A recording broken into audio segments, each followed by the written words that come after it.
gone through Sutta number 7, SD 39.7. This is another of the suttas that we can reflect on. Now there are many ways of listening to a sutta. You can just listen and know something about it, just like listening to a talk. We might be third-hand knowledge, fourth-hand knowledge. In other words, maybe nothing happens after that. Perhaps we remember something interesting and then that's it. That's not very helpful.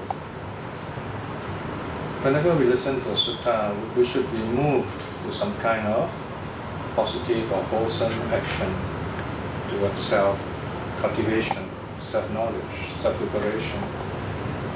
So how do we do this? Well, one way is the way we listen. In other words, we listen for something that can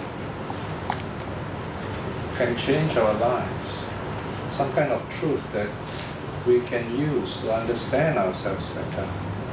This is not always easy, especially when the speaker himself or herself is not experienced in the Dharma. I mean, nowadays we find the books everywhere.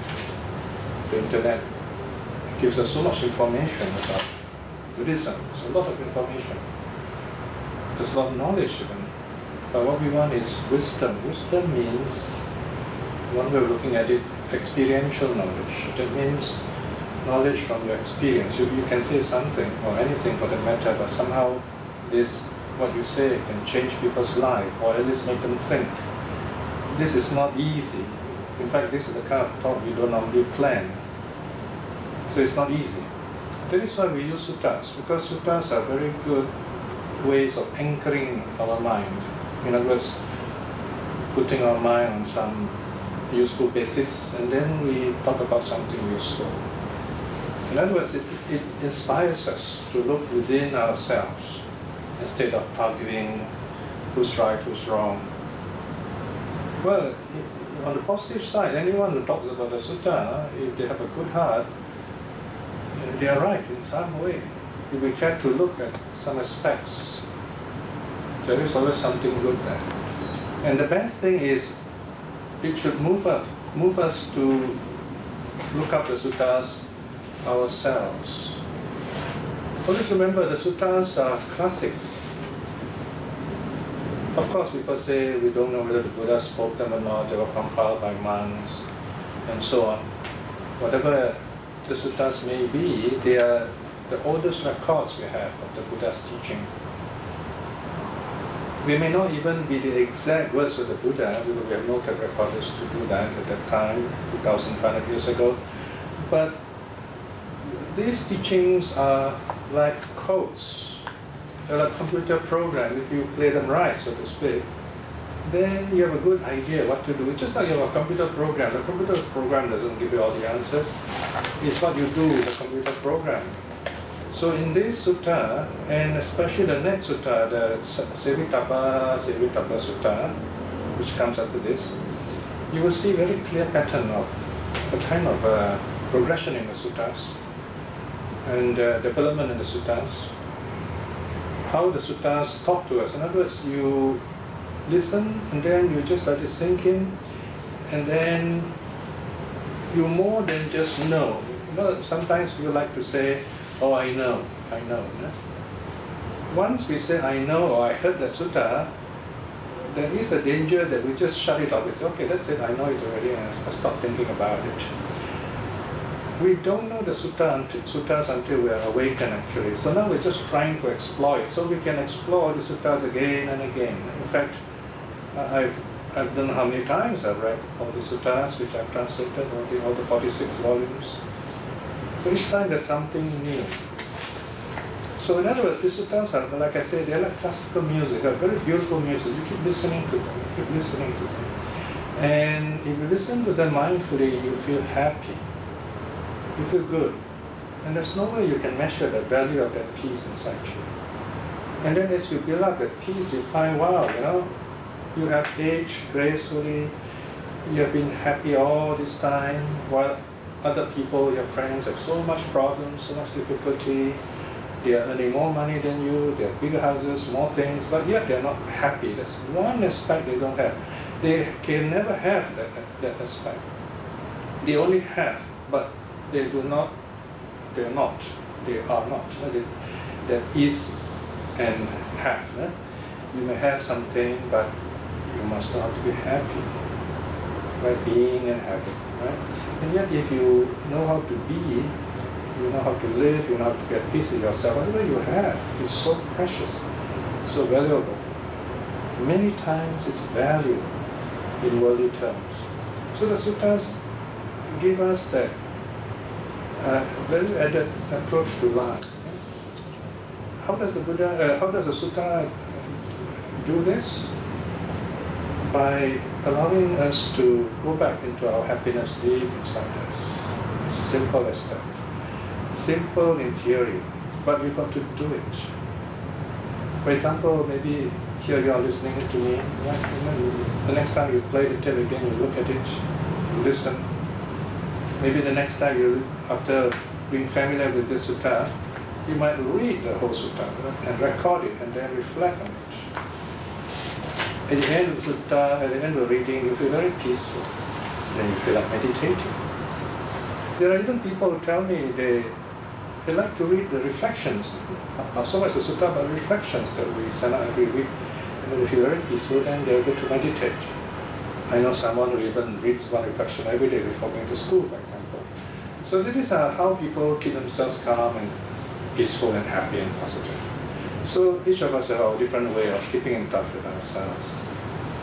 Now this sutta has got a very strange title. So it is on page 122, Sansapaniya Pariyaya Sutta. Sansapaniya means that which crawls, the crawling. Here it is a play on word referring to karma. This sutta is about karma. Karma makes us crawl, brings out the animal in us, makes us behave in negative ways, makes us suffer basically. So this is a play on words, on the word Sansapaniya. And then Pariyaya is one of those very broad-based words, polysemic, with different meanings. Here, I think we can translate it as, in two ways at least. One is exposition, teaching, and the other one is figure. Both the meanings are there in the Pali word. But in English, we need to express both. So I think it's better to change the title from the one I've written here. This is a bit of revision. The discourse on the figure of crawling. Figure, in other words, figurative way of talking. Pariyaya can also mean a figurative way of talking, like a parable. And this is number A10.205. This is from the Book of Tens of the Anguttara. The main idea behind the sutta, the thesis, is found on page 124, section 2.1. The key idea of the sutta is Itiko bhikkhave bhuta bhutassa upapatti hoti yang karoti tena upapajati upapannang enang passa pusanti. And this is like a refrain. It appears many times in the sutta, section 3.6 and so on. Translated as, such indeed it is, which shows a being's rebirth is due to the being, or to his past, if you like. As he acts, so he is reborn. When reborn, sense contacts touch him. See, in 4 lines, you cover the whole idea of karma and rebirth. Another aspect, something we don't normally hear about. So these are teachings you must have preparations for. In a sense, all those talks you have heard and doctrines you have learned prepare you for this new variation in the Buddha's teaching, a new theme even, if you like. Such indeed it is, Bhikshu. This line means the Buddha is going to point to the truth. A being's rebirth is due to the being. This is again quite tricky. Bhuta bhutassa upapatti hoti. The word bhuta is a past participle, that which has become. That's our karma. In other words, something done in the past, and now the effect is here. We are here because of something, we have done something in the past. We can say we are right here sitting here because we did something before this. We arranged the timing, we got this place and so on. That is the small version of it. The big version, you and I are here, we born here. Because in the past life, we have been doing things also. So we are reborn that way. Our actions are the fuel for karma. And it goes on and on like that. As we act, so we are reborn. So we are what we do. What we do here means body, speech and mind. When reborn, sense contacts, sense contact, that means our sense experience. Eye, ear, nose, tongue, body and mind. That's our world. So there you go. It's a very nice summary of our life itself. This is the thesis. And now let's look at the sutra. Page 126. The discourse of the exposition by the figure of crawling. Verse 1. Bhikshus, I will show you a Dharma exposition on the crawling, so to speak. Right, there you are. You see here, pariyaya is translated as so to speak. In fact, in due course, I'll be writing an essay on just the word pariyaya, different meanings, different usages of pariyaya. Here we translate so to speak. Listen, bhikshus, pay close attention, I will speak. Yes, Bhante, the monks replied to the Blessed One in essence. The Blessed One said this.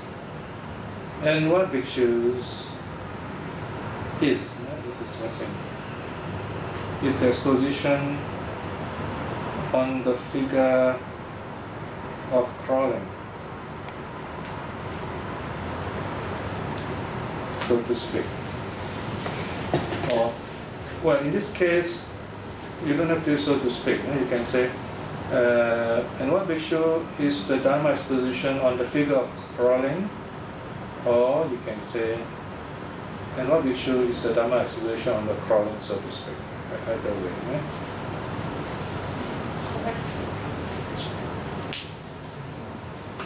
Bhikshus, beings are the owners of their karma or their deeds. Karma means deeds. The heirs to their karma, the wombs of karma, the relatives of karma. Karma is their refuge. Whatever karma they do, good or bad, they will be its heir. Kama sakha bhikkhave satta, kama dayada, kama yoni, kama bandhu, kama patisarana, yang kamang karoti, kalyanang wa papakang wa tassa dayada avanti. So, it's more effective when we put this into first person.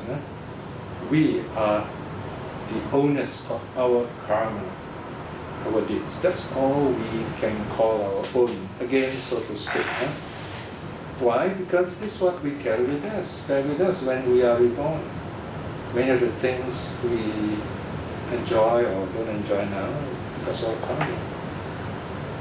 So that's all we own, so to speak. We are the karma. Here, own means that's what you are. Nothing permanent there, it's changing, it's a habit. As to karma, meaning there are still some karma we have not yet tasted, not fruited yet, coming to us. Wombs of karma. We are creating this karma right now. The womb giving birth to it, so it's going to ripen in the future. Relatives of karma. One karma connects to another karma. All interconnected. In a sense, our karma are all interconnected also. And then, karma is our refuge. Nothing can protect us if all the bad karma fall into place.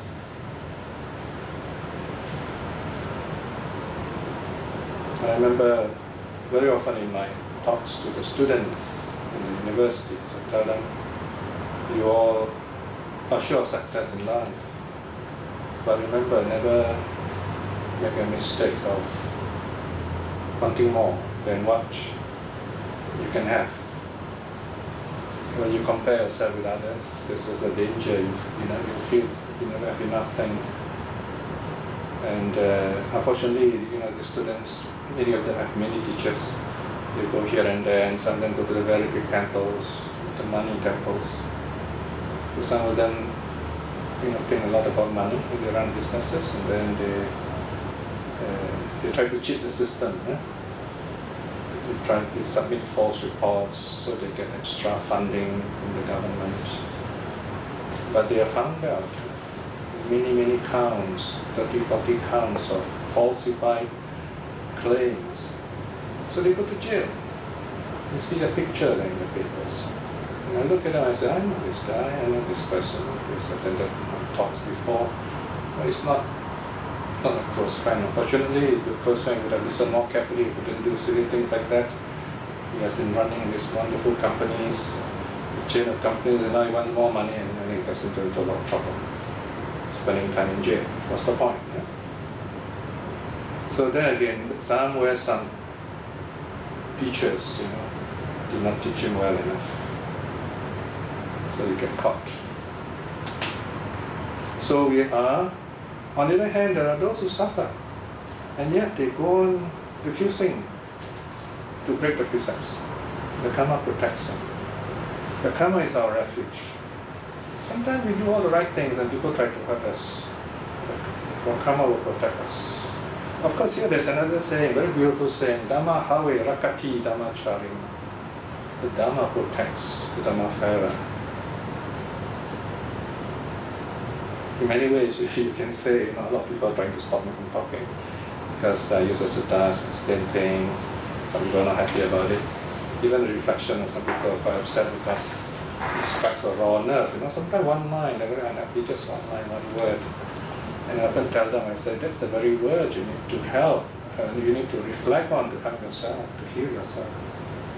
But unfortunately, they don't realize that way. So this is where they do not know how to use the moment of good karma. Their pride gets the better of them, so they're unhappy. So this is where, if we are not concerned about wealth and power, just to teach the truth, somehow your karma will protect you, your dharma will protect you. There's no reason that harm should come to you except because of past karma. So whenever they do good or bad, they will be its heir. So these are two aspects of good karma, good and bad, and both aspects can come back to us. So if you are mindful, when you attain level of arahathood, you do not do good or bad, then of course karma does not trouble you anymore. That's a very high level. No? At this point, we should try our best to cut down negative karma, build up positive karma. And this is best done through loving kindness. Loving kindness is the moderator of karma. When you're loving kindness, your karma is safe.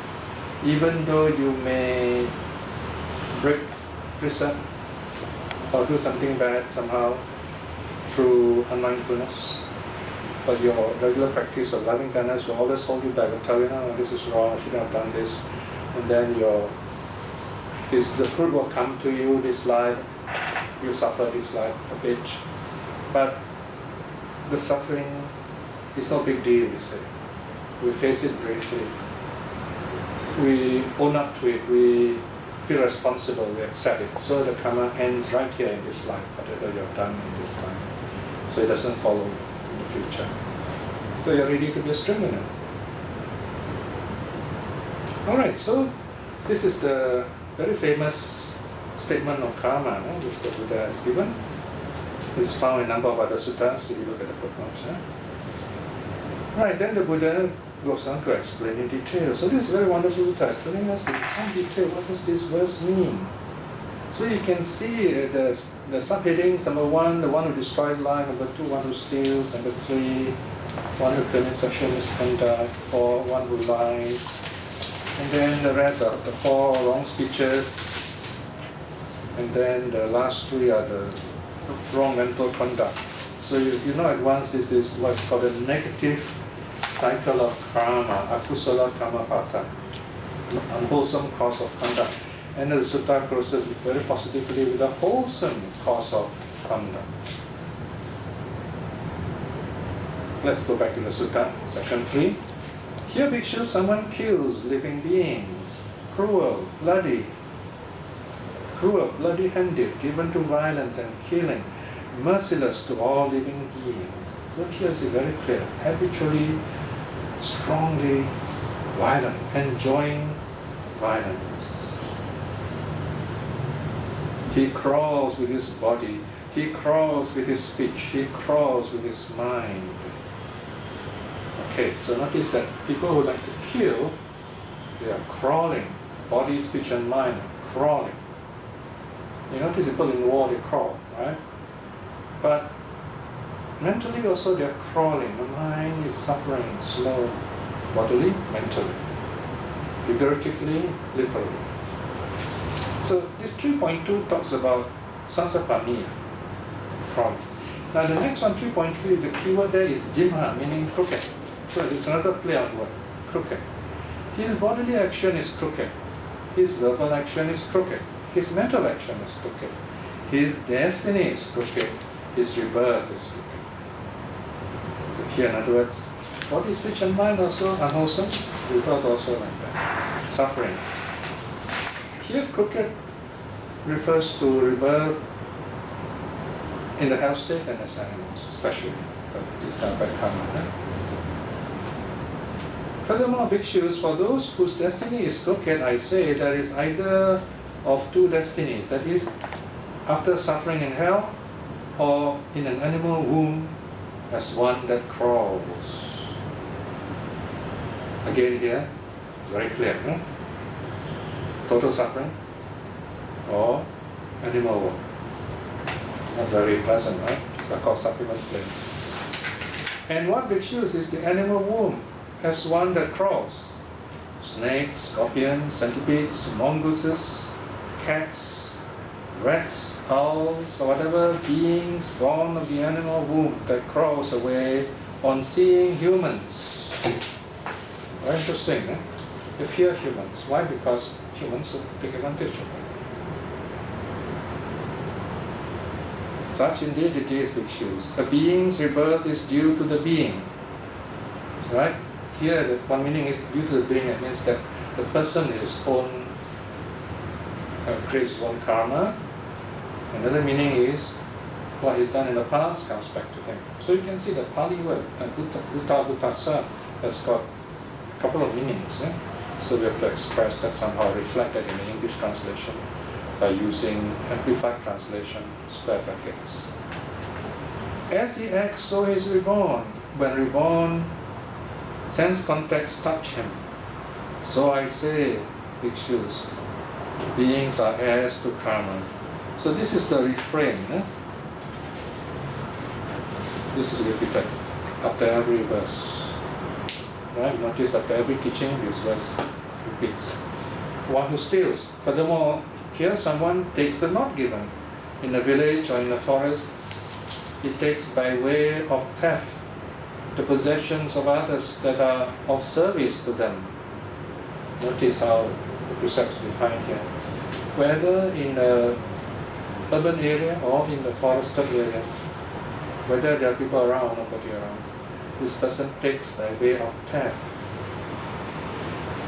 Takes the not given, and what does he take?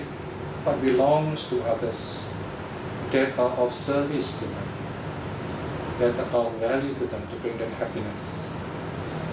So, the refrain, everything, we can see the italicized, everything is repeated there. He crawls in body, speech and mind. His body, speech and mind are crooked. His rebirth also crooked. And so his destiny either born in the suffering state, hell state, or in the animal world. So that is the meaning that when the Buddha says beings are heirs to their karma. Karma come back to us. Then, next one, the third precept. Someone commits sexual misconduct, and then it's defined against what kind of people commit sexual misconduct. Falling into such a conduct with those protected by their mother, in other words, still underage, protected by their father, protected by their parents. Notice here how it's defined almost like in legal exactitude. Mother, father, and then parents, protected by their brother, protected by their sister, protected by a relative, protected by the clan, protected by dharma. Dharma here means custom. Here dharma has a special limited meaning. It's not 43 there. By law or custom, if you like. One with a husband, one protected by law. I think here, since law is already mentioned, section 44, it's better to, it's not 43, not 43 is dharma, correct? Yes. And then there's one more, I didn't protected by law, not 44. So here also there are two mentions of law. Okay?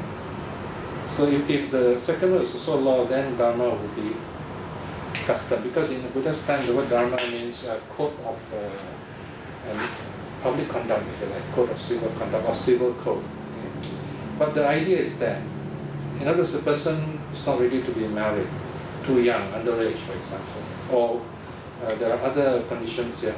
One with a husband that is married, one protected by law, like ward of the state, even one adorned with a string of garlands in betrothal to another, that's already engaged. You know?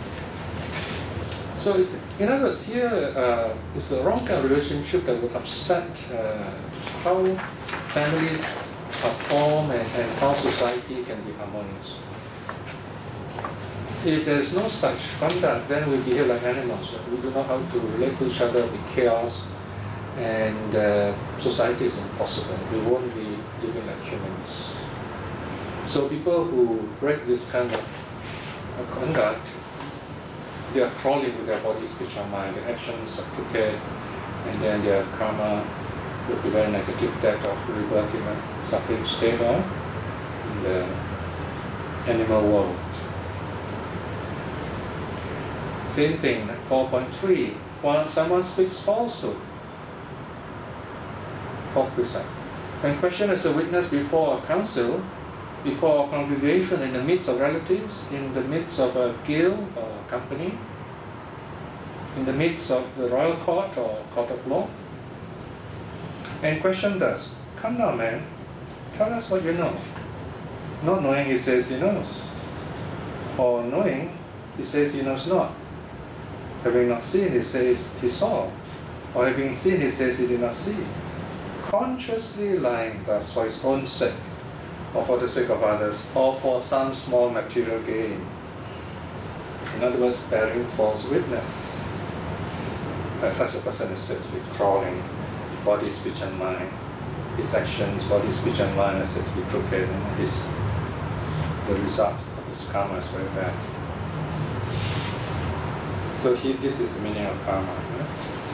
Then the Buddha talks about the four kinds of wrong speeches. One who slanders, harsh words, frivolous words, and These are all the four. falsehood. These are the three more, right? One who slanders. What he has heard here from others, he repeats it there to others to divide them. What he has heard there, he repeats here to divide them. Thus he divides the united. Who encourages the divided to remain so? In other words, rejoicing in division. Being pleased at discord,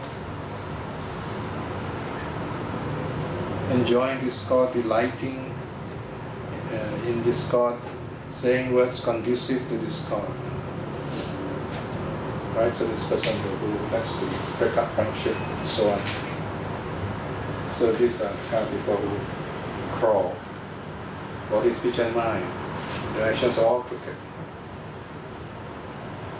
It's important to remember this, especially mothers-in-laws who sometimes like to break up marriages. So very sad. Sisters like we're getting married and then they're happy together, but somehow mother-in-law or some relative cause breakup. Yeah? So here is a teaching very clear, not to break marriages. This is something very interesting because although the monks are not allowed by Vinaya to matchmake, there's a rule against that. But when it comes to a couple who are unhappy and they're going to break up, the monk can advise them against doing that. So the idea of unity, concord is very important. 4.5, someone speaks harsh words. He utters words that are rough, hard, hurting to others, offensive to others, connected with anger, inconducive to mental concentration. He utters words such as this. Notice harsh words, unpleasing words. And the key phrase here, inconducive to mental concentration. So conversely, we can say, words we use are to help us focus. Words we use are to help calm our mind so that we become mentally healthy. Whenever we talk about meditation, remember, we're also talking about mental health. We're talking about happiness. So if any kind of words that do not lead to that kind of prospect, that kind of possibility, then it's likely to be harsh words. And the result, people who talk that way, they're crawling in their 3 doors of action. And the 3 doors of action are also crooked. They are living in an animal-like world, even in this life itself. And when they die, they're reborn into suffering states. Notice every passage is the same, Animals are mentioned, snakes, scorpions, centipedes, mongooses, cats, rats, owls, and so on. And then 4.6, someone chatters frivolously, utters useless talk. At the wrong time he speaks what is false, what is unbeneficial, what is not the teaching, what's not the Dharma, what is not the discipline. At the wrong time he speaks words not worth treasuring, baseless, undefined, or rambling, not connected with the goal of spiritual liberation. Nowadays you have the internet with all kinds of sites you can use, right? So if you talk nonsense now, you can talk nonsense globally. Imagine the karma, people upset. Sometimes, some of these people, they're such a waste of time that we have to unfriend them, on the Facebook or whatever. We have to simply remove their name because it's nothing worthwhile they write. What's worse, they put pornographic materials and other things which shows that they really need some help. They kind of in some serious problems. And you can't help them, because the internet is so faceless. So this is where that's the least you can do. You just can't associate with them. Because you might give other people a wrong idea. And then other people also get hurt. So these are the kinds of people who are crawling. Body, speech and mind. Their actions are crooked. And they will be born in either a suffering state or as in an animal world. Even in this life itself, they're already having the kind of subhuman mind. So we have finished first 3 action of body, second set of 4 of the 4 wrong speeches. Now the last part, the 3 unwholesome mental action or mental karma. Precept 8, if you like. One who is covetous. Someone is covetous, that means he wants what other people have. He covets the possessions of others that are of service to them, thinking, may what belongs to others become mine. Right? They want that. It's not stealing, just thinking about it. I want that. On a broader scale, comparing ourselves with others and then building up that desire. Even thinking like that, we start crawling with our body, speech and mind. Our actions become crooked. And then you keep this kind of mind going, then next rebirth will be not good. Suffering state or animal world. And that's the way we come out. Same thing with a malevolent mind. Malevolent, a mind of ill will. The mind of wicked thoughts, thinking, may these beings be killed, or be slaughtered, or wiped out, or destroyed, or not exist. Very powerful words. You hear this very often among the soldiers, warriors who fight and kill in the colonial days. Very, very sad and frightening to hear this. Even today, you hear this among some religious fanatics. So imagine their karma. They already clocked, the actions are already crawling. 3 doors, they're crawling through the 3 doors. The actions are crooked. The rebirth also will be very negative, suffering. But the last one, number 10, wrong view. Someone holds wrong view. With distorted vision, thinking, there is nothing given, nothing offered, nothing sacrificed. Neither is giving, there's no worth at all. There's no fruit or result of good or bad actions. No such thing as good or bad. It's all in the mind. It's an idea. Neither is relativism. There's no this world, there's no next world. In other words, this is our only life. This is often a materialistic idea. There's no mother, no father. Right? So this is where, in other words, they disown their parents. They say, no, I have no parents. Now, this may not. The significance of this is that this is the basis of society, of our humanity. We are born from our parents, and our parents humanize us. So once you deny that, you deny your humanity. There is no spontaneously born beings. Okay, this is a very interesting line. I had this problem with this line for a long time, but recently I've been thinking about it. Upapatika. Upapatika technically refers to the non-returners when they are reborn in the pure abodes. But as a non-technical term, more broadly, I think it simply means beings who are reborn. Upapatika as the noun for, the abstract noun for upapati. Upapati, that's the word for rebirth. In other words, here, it's very clear here, there are no beings that are reborn.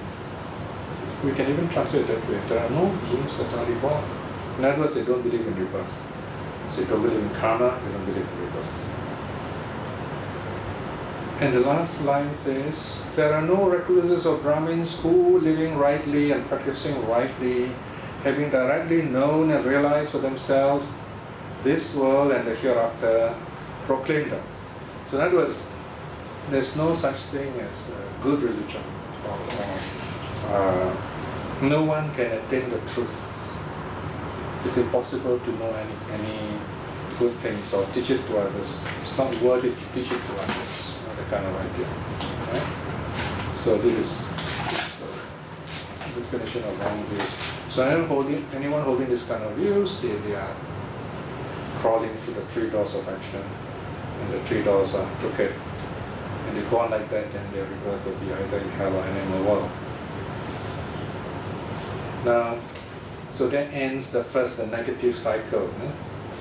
Then comes the happy, positive cycle. The second part is the wholesome karmic cause. This is the happy side. Let's look at, in fact, how should I put it? You can alternate the reading. For example, one day you can just read the negative side, and at the end of it, then you meditate. Maybe do breath meditation after that. Because of the seeing all these negative things, you might feel a little concerned. You might feel sad for all these people who are doing all these negative things. Then you can go into breath meditation to calm yourself. Or maybe you feel you want to send loving kindness to all these people, or show your compassion to them. So it depends on how you are disposed to meditation. And then another day you can just read the section on the wholesome karmic cause, and you feel very happy after that. Then you can go into breath meditation. Or if you like, you can go into loving kindness meditation. So these are very powerful background preambles to meditation.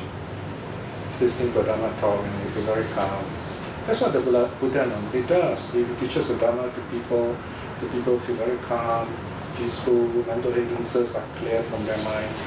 So you are allowing the Buddha to teach you in other words when you read all these teachings. You're connecting with the Buddha again. So you are clearing away the mental hindrances. Okay, let's look at the wholesome karmic cause. Section 5. Here we choose someone having given up killing living beings, refrains from harming living beings, lays down rod and sword.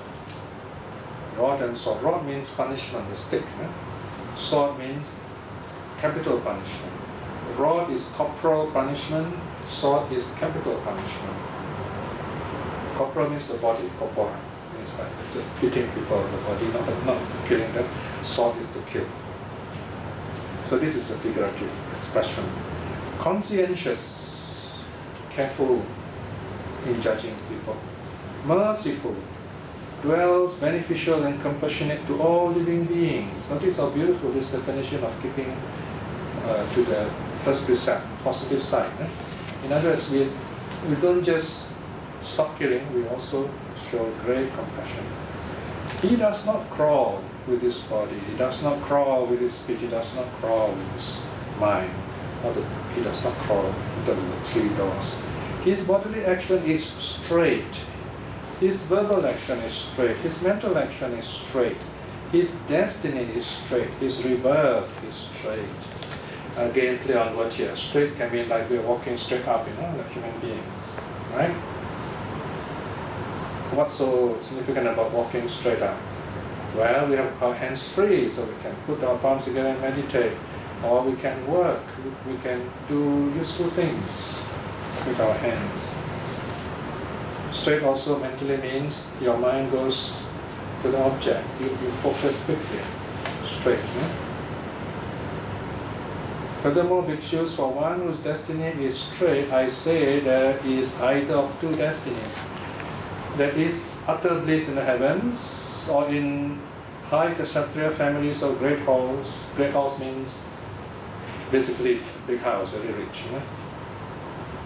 Or Brahmin families of great halls, or house lord families of great halls, of great wealth with great treasures, abundant in gold, silver and money, wealthy with great treasures, great in goods and means, abundant in riches and grace. So either reborn in heavenly life or very happy and rich in this life here. Such indeed it is, bhikshus. A being's rebirth is due to the being or due to his past. So as he acts, so is reborn. When reborn, sense contacts touch him. So if you are born as an animal, your eye, ear, nose, tongue, body and mind are those of the animals. Because you have not used them in any other way. You have used them in a subhuman way, so you become them. We become our karma. So I say, bhikshus, beings are heirs to karma. Right, second, good karma. Here again, bhikshus, someone having given up taking the not given, refrains from taking the not given in the village or in the forest. He does not take by way of theft others' possessions that are of service to them. So here again, he does not crawl to the 3 doors. His action is straight. His rebirth is either in the heavens or a very happy family here. Third precept, he refrains from sexual misconduct. Here again, bhikshus, someone having given up sexual misconduct, refrains from sexual misconduct, not falling into such conduct with those protected by parents and so on. In other words, the wrong kind of partner, either underage or someone they should not have a relationship with. And this kind of person is straight. So that their karma is straight, their actions are straight, and their rebirth will be good one because of their habitual good karma. Number 4, they refrain from lying. Here again, Bhikshu, someone having given up speaking falsehood refrains from speaking falsehood. And when questioned as a witness before a council, in other words, they tell the truth before others. The truth that is helpful, of course. Not the truth that is unhelpful.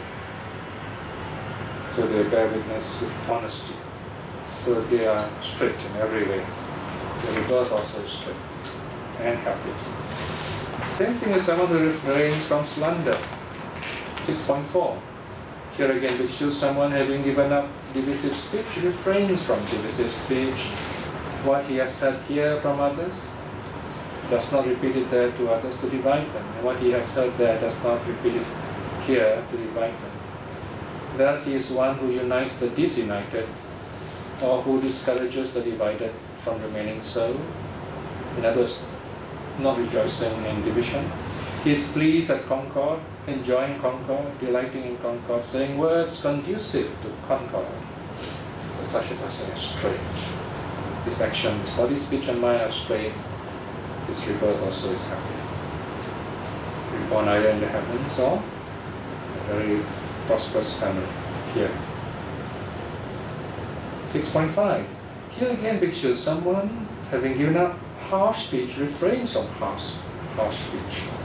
He utters words that are blameless, pleasant to the ear, touching the heart, obeying, loved by the masses, pleasant to the masses. So our weekly reflections is basically guided by this teaching. But I must tell you, even then not everybody is happy, because some people do not see that, right? So we have to be patient ourselves. So if you keep to this kind of speech, not using harsh speech, then your life is straight and your rebirth will be good. 6.6. Here again, which shows someone having given up frivolous talk, refrain from frivolous talk. He speaks at the right time, what is true, what is beneficial, what is the teaching, what is the discipline at the right time. Notice the right time is mentioned again and again. He speaks words worth treasuring, well-founded, well-defined, in other words, not rambling, connected with the goal of spiritual liberation. Right, this is the principle we follow when we write the second group of reflections. It is the revision Buddhism, trying to explain some things more detailed, how people think about it. 6.7. Here it shows someone is not covetous. He covets not the possessions of others that are of service to them, thinking, oh, may what belongs to others become mine. Right? Doesn't bother about those things. So once he is able to do that, is contented, then body, speech and mind are straight, does not cross. His rebirth also will be happy. 6.8. Here again, which shows someone is without a malevolent mind, a mind without any thought of ill will, thinking, may these beings be free from hate, may they be free from suffering, may they be free from war or trouble, may they continue to be happy. So this is loving kindness practice.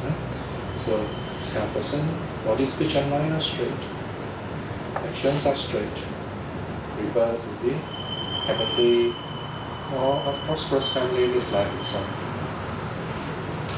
Finally, the last one, 6.9. Here again, which shows someone has right view, without distorted vision, thinking, there is what is given, what is offered, what is sacrificed. In other words, every little gift we give has its fruit. There are fruit and result of good and bad actions. Even a small good action we do has got its fruit. There is this world, there is the next world. There is mother, there is father. There are beings that are reborn. I notice here, I put it translated as there are beings that are reborn. There are recluses and Brahmins who, living rightly and practicing rightly, having rightly known and realized to themselves this world and the hereafter, proclaim. In other words, there are good people out there. There are good teachers who give good teachings. It's possible if you look for them. So such a person does not crawl with body, does not crawl with speech, does not crawl with his mind. His bodily action is straight, his verbal action is straight, his mental action is straight. His destiny is straight, his rebirth is straight. Furthermore, bhikshus, for one whose destiny is straight, I say there is either of two destinies. That is, utter bliss in the heavens, or in high Kshatriya families of great halls, or Brahmin families of the great halls, or house lord families of the great halls, of great wealth, with great treasures, abundant in gold, silver and money, wealthy with great treasures, great in goods and means, abundant in riches and grace. Such indeed it is, bhikshus. A being's rebirth is due to the being, due to his past. As he acts, so he is reborn. When reborn, sense contacts touch him. So I say, bhikshus, beings are heirs to karma. That's the Buddha. It's the key teaching. We are owners of our karma, our deeds. The heirs to karma, the wombs of karma, the relatives of karma. Karma is our refuge. Whatever karma we do, good or bad, we will be its heir. Notice the wording of this last phrase, we directly connect with it. This bhikshus is the Dhamma exposition on the figure of crawling. Okay, so let's end the sutta. As I said, you can reflect with the reflection section. Actually, most of this, the sutta is reflection. You can start from verse 2 onwards. You can omit the introduction. Start from the ownership of karma right to the end. Another way is you can select just the unwholesome karmic cause or the wholesome karmic cause, so that we have too long a passage to listen to, just enough to reflect on. Not too short, not too long. Then it helps you to reflect, prepare your mind, clear the hindrances, and then go into your meditation. Questions?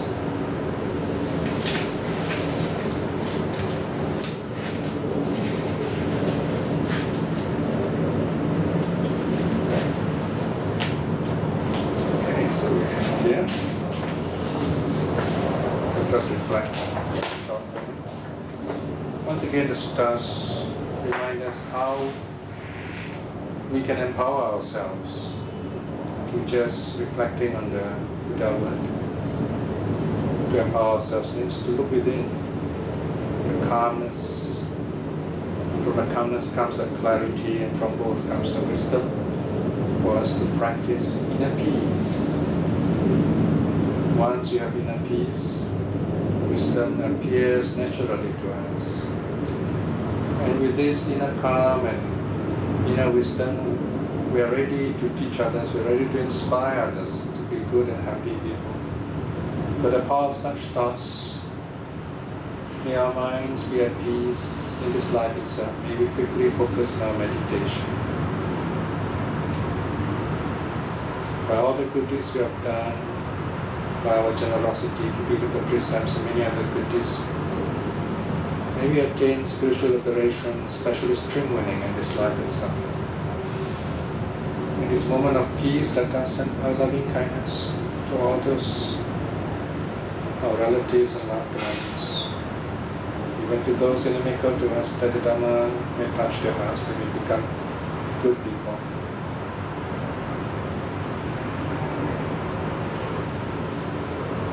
May all beings be well and happy. Sadhu, sadhu, sadhu.